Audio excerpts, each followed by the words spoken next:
पसंद की शादी के लिए आप अगर इस वजीफ़े को करना चाहते हैं, ये सूरत फातिहा का इंतहा दर्जा मुजर्रब शुदा अमल है।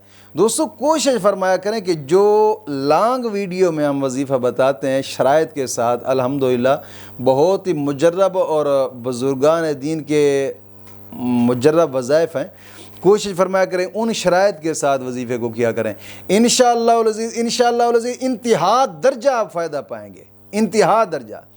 अगर आप पसंद की शादी के लिए इस वजीफ़े को करना चाहते हैं कि ये जहाँ पे आप रिश्ता करना चाहते हैं उसी जगह पे रिश्ता हो जाए, तो फिर करने का तरीक़ाकार यह है, सबसे पहले 2 रकात नमाज नफ़िल हाजात पढ़ें। नफ़िल हाजात पढ़कर फिर उसके बाद 11 मरतबा दुरूद इब्राहिमी पढ़ें।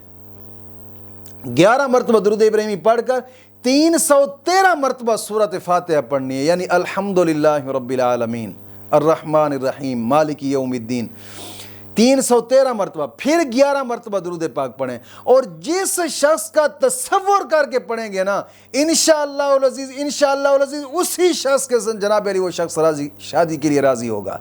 हाँ, अगर शख्स शादी के लिए राज़ी नहीं हो रहा तब भी आप पढ़ें। अगर कोई और शादी के लिए राज़ी नहीं हो रहा इस रिश्ता के अंदर, मिसाल के तौर पर मियाँ बीवी राज़ी नहीं होते बेटे के रिश्ते के लिए या बेटी के रिश्ते के लिए, या फिर ख़ानदान के अंदर कुछ लोग ऐसे होते हैं जो शादी के लिए राज़ी नहीं हो रहे, तब भी आप ये वजीफ़ा करें। इंशाअल्लाह मैं गारंटी से कहता हूँ 5 दिन का वजीफ़ा है, 5 दिन पूरे नहीं होंगे उससे पहले आपका काम होगा।